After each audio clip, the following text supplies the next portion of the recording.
എല്ലാവർക്കും നമസ്കാരം. അപ്പസ്തോല പ്രവർത്തനങ്ങൾ അതിൻ്റെ 16-ാമത്തെ അധ്യായത്തിലോട്ട് വരുമ്പോൾ നമ്മൾക്കവിടെ കാണുവാൻ കഴിയുന്ന ഒരു കാര്യമുണ്ട്. പൗലോസും ശീലാസും ഒക്കെ കൂടെ ഒരു പ്രാർത്ഥനാ സ്ഥലത്തേക്ക് പോവുകയായിരുന്നു.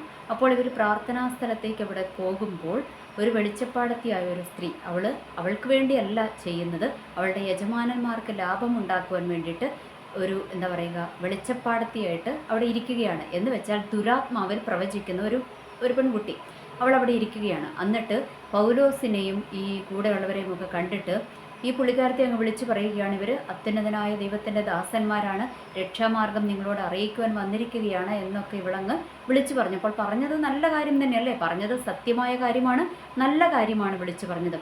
എന്നാൽ കുറച്ചിതങ്ങ് കേട്ട് കഴിയുമ്പോഴത്തേക്കും പൗലോസിന് ആകെപ്പാടെ മുഷിഞ്ഞു എന്ന് വെച്ചാൽ പൗലോസിന് മനസ്സിലായി ഇവള് പറയുന്നത് ദൈവത്തിൻ്റെ പരിശുദ്ധാത്മാവിലൊന്നും അല്ല ഇവള് പറയുന്നത്, ഇവളിലുള്ള ഭൂതമാണ് ഇവളെയും കൊണ്ട് ഇത് പറയിപ്പിക്കുന്നത് എന്ന് മനസ്സിലാക്കിയ പൗലോസ് എന്ത് ചെയ്തു, അവളെ അങ്ങ് ശാസിച്ചു. അവളിലെ ആ ഭൂതത്തെ അങ്ങ് ശാസിച്ചിട്ട് ആ ഭൂതം അവളെ വിട്ടുമാറിപ്പോയി കഴിഞ്ഞപ്പോൾ എന്തായി, ഇവൾക്ക് പിന്നെ പ്രവചിക്കാനും പറ്റുന്നില്ല, ഒന്നും പറയാനും പറ്റുന്നില്ല. അങ്ങനെ വന്നപ്പോൾ എന്ത് സംഭവിച്ചു, അവളുടെ യജമാനന്മാർക്ക് അവളിലൂടെ ലഭിക്കുന്ന ആ ഒരു വരുമാനം അങ്ങ് വരുമാനം നഷ്ടമായി കഴിഞ്ഞപ്പോഴത്തേക്കും ആ യജമാനന്മാർക്ക് എന്ത് തോന്നി, പൗലോസിനോടും ശീലാസിനോടും ഒക്കെ അങ്ങ് വല്ലാത്ത കോപം തോന്നി. ഞങ്ങളുടെ വരുമാന മാർഗം നിലപ്പിച്ചവരാണ് ഇവർ, അതുകൊണ്ട് ഇവർ ഞങ്ങൾക്കെതിരെ പറയുന്നു എന്നൊക്കെ പറഞ്ഞുകൊണ്ട്, അല്ലെങ്കിൽ റോമാക്കാരായ നമ്മൾക്ക് കേൾവിയില്ലാത്ത കാര്യങ്ങളൊക്കെ പറയുന്നു എന്നൊക്കെ പറഞ്ഞുകൊണ്ട് അവർക്കെതിരെ പലതും പറഞ്ഞ് പരത്തി അവരെ എന്താക്കിയിരിക്കുകയാണ്, അവരെ അടിപ്പിച്ച് അവരെ കാരാഗ്രഹത്തിൽ ബന്ധിക്കപ്പെട്ട് അവസ്ഥയിലിട്ടിരിക്കുകയാണ്. അവരെ കാരാഗ്രഹത്തിൽ ചങ്ങല കൊണ്ട് ബന്ധിച്ചിട്ടിരിക്കുകയാണ്. ഇവിടെ നമ്മൾക്ക് കാണുവാൻ കഴിയുന്ന ഒരു കാര്യമുണ്ട്. ഈ സ്ത്രീ പ്രവചിക്കുക എന്ന് പറഞ്ഞാൽ ദുരാത്മാവിലാണ് പ്രവചിച്ചത്. എവിടെ ഇരുന്നാ പ്രവചിച്ചത്? പ്രാർത്ഥനാ സ്ഥലത്തിരുന്നാണ് പ്രവചിച്ചത്. എന്ന് വെച്ചാൽ ദേവാലയത്തിനകത്തിരുന്നാണ് ഇവൾ പ്രവചിക്കുന്നത്. മനസ്സിലായോ? ദേവാലയത്തിനകത്തിരുന്ന് ഇവൾ പ്രവചിച്ചു കൊണ്ടിരിക്കുകയാണ്. അപ്പോൾ പ്രവചനം എവിടുന്നാണ് വന്നത്? ദുരാത്മാവിലെ പ്രവചിച്ചത്. അപ്പോൾ ഓർക്കുക, അത് ഇന്നത്തെ നമ്മളുടെ ആത്മീയ ഗോളത്തിലോട്ടും നമ്മളൊന്ന് തിരിഞ്ഞു നോക്കുമ്പോൾ നമ്മൾ വിചാരിക്കും, ഇന്നത്തെ ഒത്തിരി പ്രവാചികമാരും ഒക്കെ ഉണ്ടല്ലേ. അപ്പോൾ ഇവിടെ ദൈവത്തിൻ്റെ ആത്മാവ് നമ്മൾക്ക് ബുദ്ധി ഉപദേശിക്കുന്നത് എന്താണെന്നറിയാവോ? ഈ ദൈവാത്മാവിൽ പ്രവചിക്കുന്നവരുമുണ്ട്, ദുരാത്മാവിൽ, അതായത് സമ്പത്തുണ്ടാക്കാൻ വേണ്ടി, പണമുണ്ടാക്കാൻ വേണ്ടി ദൈവവേല ചെയ്യുക എന്ന പേരിൽ പ്രവചിക്കുന്നവരും ഇന്നത്തെ ഈ ലോകത്തിൽ അവൈലബിൾ ആണ്. ഇത് ഇന്നല്ല, ഇതിന് മുൻപേ തൊട്ടേ ഉണ്ട്. അതായത് സഭ തുടങ്ങിയപ്പോൾ തൊട്ടേ ഈ ടീമുകളും എവിടെയുണ്ട്? സഭയ്ക്കകത്ത് കുടിയിരിപ്പുണ്ട്. എവിടെയുണ്ട്? സഭയ്ക്കകത്താണ് കേട്ടോ. സഭയ്ക്കകത്തിരുന്ന് ഇവർ ഈ തൊഴിൽ ചെയ്യുന്നുണ്ട്. എന്തിനു വേണ്ടിയാണ് ചെയ്യുന്നത്? പൈസയ്ക്ക് വേണ്ടിയാണ് ചെയ്യുന്നത്. പൈസയ്ക്ക് വേണ്ടി ദൈവാത്മാവ് പറയുന്നു എന്ന് പറഞ്ഞ് കള്ളപ്രവചനം നടത്തുന്ന വ്യക്തികൾ ഇന്ന് എവിടെയുണ്ട്? സഭയ്ക്കകത്തുമുണ്ട് എന്നാണ് ഈ വചനത്തിലൂടെ നമ്മൾക്ക് മനസ്സിലാക്കുവാനായിട്ട് കഴിയുന്നത്. ഇവിടെ ഓർക്കുക, ഇങ്ങനത്തെ ഈ കള്ളപ്രവചനങ്ങൾ എന്ത് സംഭവിക്കുന്നറിയോ? ഒരു വിശ്വാസിയുടെ ജീവിതത്തിലേക്ക്, ഒരു ദൈവപൈതലിൻ്റെ ജീവിതത്തിലേക്ക് ഇങ്ങനത്തെ കള്ളപ്രവചനങ്ങൾ വരുമ്പോൾ എന്താ സംഭവിക്കുന്നതെന്നറിയാമോ? നമ്മളുടെ ദൈവം നമ്മൾക്ക് വേണ്ടി വെച്ചിരിക്കുന്ന റൂട്ട് അങ്ങ് തെറ്റിച്ചു കളയും. അതായത് ഒരൊറ്റ എക്സാമ്പിൾ ഞാൻ പറയാം. നമ്മളിപ്പോൾ ഒരു +2 ഒക്കെ കഴിഞ്ഞ് നല്ല മാർക്കോടെ പാസ്സായി. അപ്പോൾ നമ്മളുടെ പേരൻസും ഒക്കെ ദൈവത്തോട് പ്രാർത്ഥിച്ച് നമ്മളൊരു തീരുമാനം എടുത്തിരിക്കുകയാണ്, ഈ കുട്ടീനെ എന്തിനു വിടാം, എൻജിനീയറിങ്ങിന് വിടാം എന്നങ്ങ് പ്ലാൻ ചെയ്തിരിക്കുകയാണെന്ന് വിചാരിച്ചു.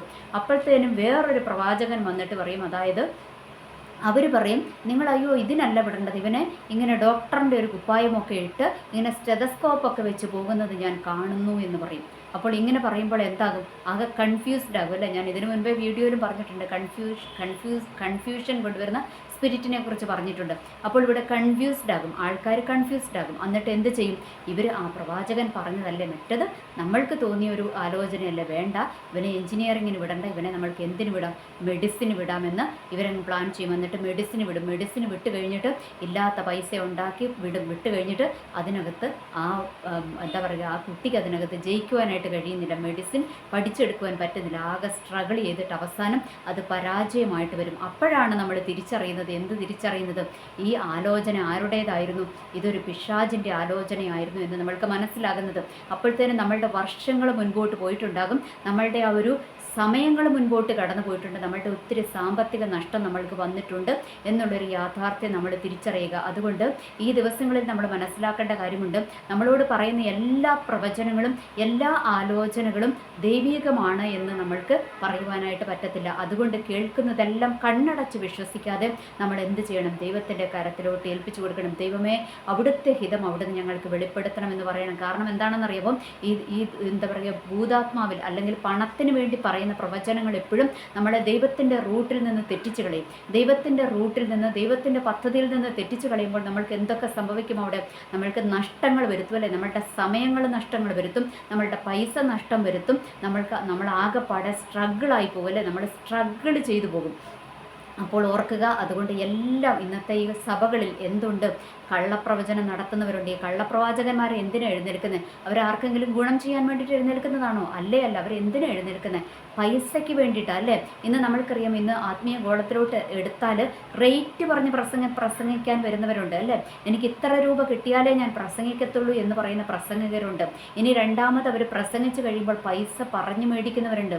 വീടുകളിൽ പ്രാർത്ഥിക്കുവാൻ ചെന്നിട്ട് പൈസ പറഞ്ഞു മേടിക്കുന്നവരുണ്ട്. പ്രവാചക വേഷം കെട്ടിച്ചെന്നിട്ട് പൈസ പറഞ്ഞു മേടിക്കുന്നവരുണ്ട്. ഇനി പൈസ കിട്ടിയില്ലെങ്കിൽ അതിൻ്റെ പേരിൽ അവരെ ശപിക്കുന്നവരുണ്ട്, അല്ലെങ്കിൽ അവർക്ക് എന്താണ്, അവർക്ക് ദോഷം ചെയ്യുന്നവരുണ്ട്. ഇങ്ങനെയുള്ള ടീമുകളൊക്കെ ഇന്ന് ആത്മീയ ഗോളത്തിൽ അവൈലബിൾ ആണ്. അപ്പോൾ ദൈവത്തിൻ്റെ വചനം നമ്മളോട് വ്യക്തമായിട്ട് ഇതിനെക്കുറിച്ചെല്ലാം മുന്നറിയിപ്പ് തരികയാണ്. എന്ന് വെച്ചാൽ എവിടെയുണ്ട്? ദേവാലയത്തിനകത്ത് ദൈവത്തിൻ്റെ ആത്മാവിൽ പ്രവചിക്കുന്നവരുണ്ട്. ഈ ദൈവാത്മാവിൽ പ്രവചിക്കുന്നവർക്ക് ഒരിക്കലും പൈസയുടെ ആവശ്യമില്ല. നമ്മൾക്കറിയാം, പൗലോസിനെയും ശീലാസിനെയും എടുത്താൽ അവർ കൂടാരപ്പണിയൊക്കെ ചെയ്ത് സുവിശേഷ വേല ചെയ്തു, അല്ലേ? അവിടെ പറയുന്നുണ്ട്, ഞങ്ങൾ ഇങ്ങോട്ട് കിട്ടുന്നതിനെ കഴിഞ്ഞും അങ്ങോട്ട് കൊടുക്കുവാൻ താല്പര്യപ്പെടുന്നവരാണെന്ന് പറഞ്ഞു. അവർക്ക് എന്തില്ല? ദൈവത്തിൻ്റെ പരിശുദ്ധാത്മാവുള്ള വ്യക്തികൾ ഉള്ള സുവിശേഷകർക്ക് എന്തില്ല? പണത്തിനോട് ആർത്തിയില്ല. അപ്പോൾ ഈ പണത്തിനോട് ആർത്തി വരുന്നവരിൽ ആരാണുള്ളത്? ദുരാത്മാവ് ആണുള്ളത് എന്നുള്ളൊരു യാഥാർത്ഥ്യം നമ്മൾ തിരിച്ചറിയുക. എന്ന് വെച്ചാൽ മാമോൻ്റെ സ്പിരിറ്റ് അത് ഉള്ളിൽ വരുമ്പോൾ ഇവരെന്ത് ചെയ്യും? വലിയ വലിയ കാര്യങ്ങളെ പ്രവചിക്കും കേട്ടോ.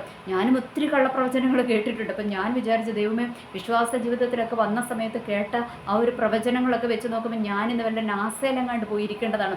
അതുപോലെ കള്ളപ്രവചനങ്ങൾ കേട്ടിട്ടുണ്ട്. പക്ഷേ ദൈവത്തിന് എന്നോട് സ്നേഹമുള്ളത് കൊണ്ട് ദൈവം ഞാനിതൊക്കെ എഴുതി വെക്കും. കേട്ടുന്ന പ്രവചനങ്ങളൊക്കെ എഴുതി വെക്കുന്ന ഒരു സ്വഭാവം കൂടി എനിക്കുണ്ടായിരുന്നു. എന്നിട്ട് ഞാൻ കുറേ പ്രവചനങ്ങൾ ഇങ്ങനെ വിശ്വാസത്തിൽ വന്ന സമയത്താണ് ഇങ്ങനെ എഴുതി വെച്ചുകൊണ്ടിരിക്കുന്ന സമയത്ത് ദൈവം എനിക്കൊരു സ്വപ്നത്തിലൂടെ എന്നെ കാണിച്ചത്, അതിനകത്ത് കുറേ വെട്ടുന്നതായിട്ട് ദൈവം എനിക്ക് കാണിച്ചത്. എന്ന് വെച്ചാൽ അതൊന്നും ദൈവാത്മാവിൽ പറഞ്ഞതല്ല, ഇവർ ദുരാത്മാവിൽ പറഞ്ഞതാണ് എന്നും ദൈവം എനിക്ക് വെളിപ്പെടുത്തി തന്നതുകൊണ്ട് എനിക്കിന്ന് ഭ്രാന്തൊന്നും വരാതെ ഇന്ന് ഞാൻ ഇരിക്കുകയാണ്. നമ്മൾക്കറിയാം, ആത്മീയ ഗോളത്തിൽ ആത്മീയത്തിൽ ഭ്രാന്ത് പിടിച്ചു പോയ മനുഷ്യന്മാരുണ്ട്. എന്തുകൊണ്ടാണ് അങ്ങനെ സംഭവിക്കുന്നതെന്നറിയാമോ? ഇങ്ങനെയുള്ള കുറേ കള്ളപ്രവചനങ്ങൾ കേൾക്കും. കള്ളപ്രവചനങ്ങൾ കേട്ടിട്ട് അത് ജീവിതത്തിൽ യാഥാർത്ഥ്യമാകാതെ വരും. നമ്മളെവിടെയും എത്താതെ ഇങ്ങനെ നമ്മളെ കുഴപ്പിച്ച് കളയും. എന്ന് വെച്ചാൽ നമ്മളെ കൺഫ്യൂസ്ഡ് ആക്കി കുഴപ്പിച്ച് കളയും. ഇങ്ങനെ കുഴപ്പിച്ച് കളഞ്ഞിട്ട് നമ്മളെവിടെയും എത്താതെ വരുമ്പോൾ എന്താണെന്ന് അറിയുമ്പോൾ നമ്മൾക്ക് നിരാശ വരും. നിരാശ വന്നിട്ട് നമ്മളുടെ എന്താ പറയുക, സുബോധം തന്നെ നഷ്ടപ്പെട്ടു പോകുന്ന എത്രയോ ആൾക്കാർ നമ്മളുടെ ചുറ്റുമുണ്ട്.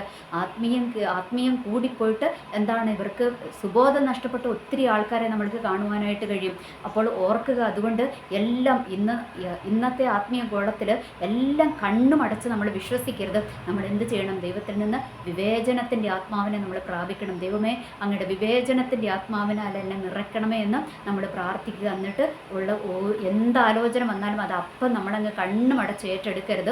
നമ്മൾ എന്ത് ചെയ്യണം? അത് ദൈവത്തിൽ നിന്നാണോ എന്നുള്ളത് നമ്മളങ്ങ് ശോധന ചെയ്യണം കേട്ടോ. എന്നിട്ടേ നമ്മളത് ഏറ്റെടുക്കാൻ പാടുള്ളൂ. ഇതാണ് ആദ്യം ഇതിനകത്തൂടെ നമ്മൾക്ക് ദൈവം തരുന്നൊരു പാഠം എന്ന് പറയുന്നത്. എന്ന് വെച്ചാൽ പ്രവചനങ്ങളെ വിവേചിക്കുവാനുള്ള ഒരു ദൈവകൃപ നമ്മൾ എന്ത് ചെയ്യണം? ഈ ദിവസങ്ങളിൽ നമ്മൾ പ്രാപിച്ചെടുക്കണം. ഇല്ല എങ്കിൽ നമ്മൾ കുഴഞ്ഞു പോകും, നമ്മളുടെ ആത്മീയ ജീവിതം തകർന്നു പോകും എന്നുള്ളൊരു യാഥാർത്ഥ്യം നമ്മൾ തിരിച്ചറിയുക. ആത്മീയ ജീവിതം മാത്രമല്ല, ഭൗതിക ജീവിതത്തിൽ നമ്മൾ എത്തപ്പെടേണ്ട മേഖലകളിലേക്ക് നമ്മളെ എത്തിക്കാതെ വണ്ണം നമ്മളുടെ റൂട്ട് തെറ്റിച്ച് കളയുന്ന ചില പൈശാചിക ശക്തികളാണ് അതിൻ്റെ പിന്നിലെന്നുള്ളൊരു യാഥാർത്ഥ്യം കൂടെ നമ്മൾ തിരിച്ചറിയുക. അതുകൊണ്ട് നമ്മൾ എന്ത് ചെയ്യണം? ഈ പ്രവചനത്തെ നമ്മൾ സൂക്ഷിക്കണം. ഓക്കെ, ഒന്ന്. ഇനി രണ്ടാമത്തത് നമ്മൾക്ക് ഇതിലൂടെ തരുന്നൊരു കാര്യം എന്താണെന്നറിയാവോ?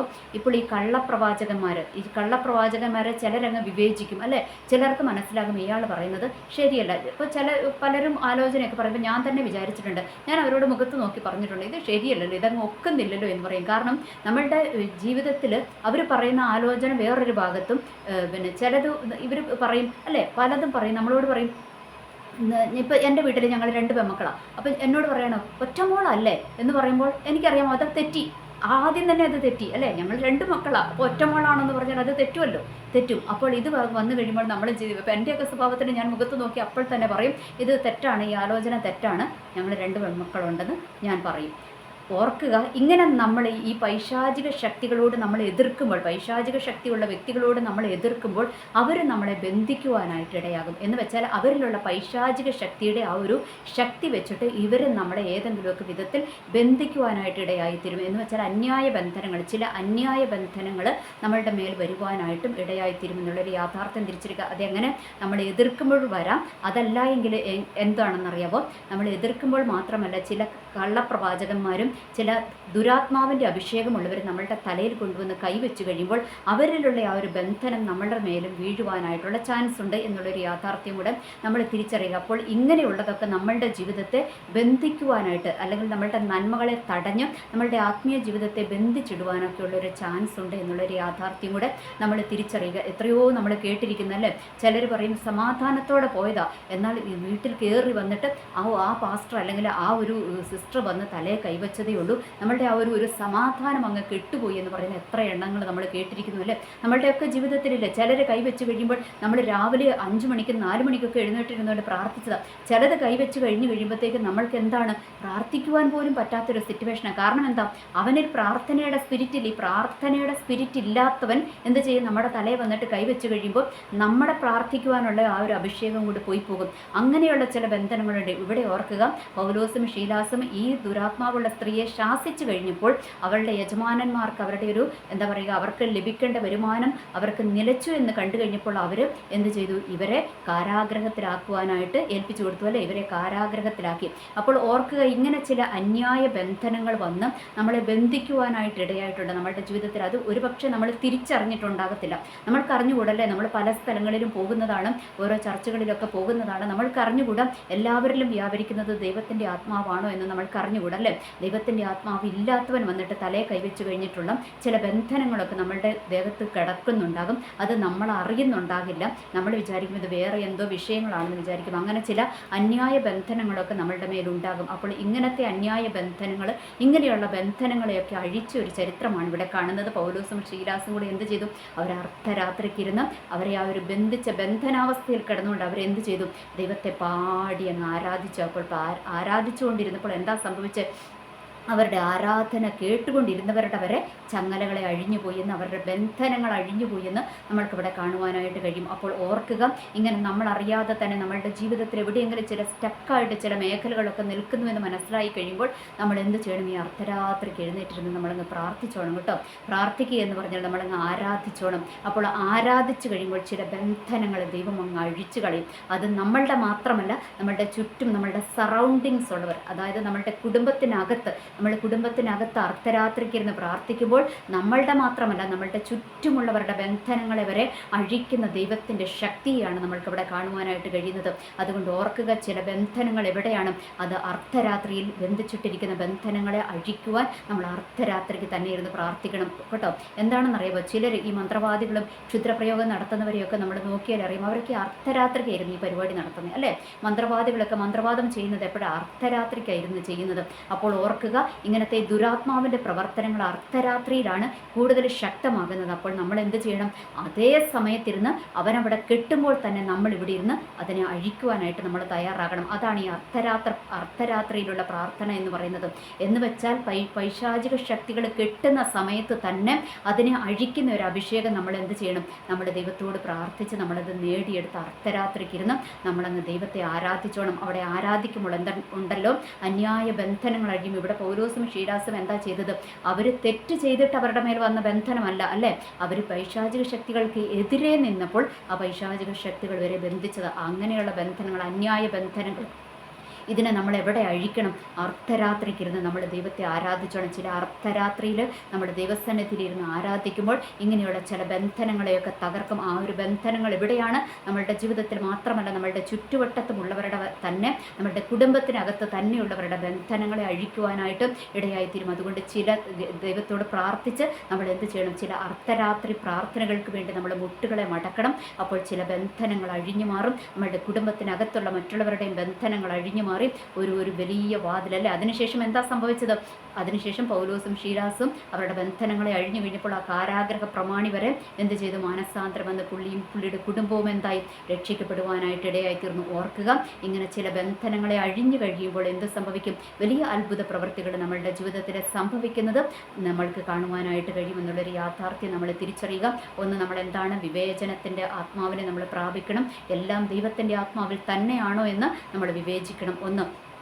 രണ്ടാമത്, ദൈവാത്മാവിലല്ലാതെ ഇങ്ങനെയുള്ള ഒരു അന്ധകാര വ്യാപാര മണ്ഡലങ്ങളിൽ കുടുങ്ങിക്കിടക്കുന്ന വ്യക്തികൾ വന്നിട്ട് നമ്മളുടെ തലയിൽ കൈവയ്ക്കുകയോ നമ്മൾക്ക് വേണ്ടി പ്രവചനങ്ങൾ പറയുകയോ ഒക്കെ ചെയ്തിട്ട് നമ്മളുടെ ജീവിതം ബന്ധിക്കപ്പെട്ട് കിടക്കുന്ന അവസ്ഥകൾ ഉണ്ടെങ്കിൽ അങ്ങനെയുള്ളതിനെയൊക്കെ അഴിക്കുവാൻ നമ്മൾ എന്ത് ചെയ്യണം? അർദ്ധരാത്രിക്കിരുന്ന് നമ്മൾ എഴുന്നേറ്റിരുന്ന് പ്രാർത്ഥിക്കണം. അങ്ങനെയുള്ള ബന്ധനങ്ങളെ അഴിച്ച് നമ്മൾക്കൊരു പുതിയ വാതിൽ നമ്മളുടെ മുന്നിൽ തുറക്കുന്ന ഒരു ദൈവമുണ്ട് എന്നുള്ളൊരു യാഥാർത്ഥ്യം നമ്മൾ തിരിച്ചറിയുക. എന്നും പൈശാചിക ബന്ധനങ്ങളിൽ കുരുങ്ങിക്കിടക്കുവാനല്ല, അതിനെ അഴിക്കുന്ന ദൈവത്തെയാണ് നമ്മൾ ആരാധിക്കുന്നത് എന്നുള്ളൊരു യാഥാർത്ഥ്യം നമ്മൾ തിരിച്ചറിയുക. ചില ബന്ധനങ്ങളൊക്കെ അർദ്ധരാത്രിയിലാണ് അഴിക്കേണ്ടത്. അതിനെ അർദ്ധരാത്രിയിലിരുന്ന് പ്രാർത്ഥിച്ച് ആരാധിച്ച് നമ്മൾ അഴിക്കണം. നമ്മളുടെ കുടുംബത്തിൽ ബന്ധിക്കപ്പെട്ട് കിടക്കുന്ന ചില ബന്ധനങ്ങൾ കാണുമ്പോൾ നമ്മൾ എന്ത് ചെയ്യണം? അർദ്ധരാത്രിക്ക് നമ്മൾ മുട്ടുമടക്കിക്കോണം. ദൈവസന്നിധിയിൽ മുട്ടുമടക്കി നമ്മൾ ആരാധിച്ചോണം. അതാണ് ഈ വചനഭാഗത്തിലൂടെ ദൈവം നമ്മളോട് സംസാരിക്കുന്നത്. എനിവേ, എല്ലാവർക്കും നല്ലൊരു ദിവസം ആശംസിക്കുന്നു. നന്ദി, നമസ്കാരം.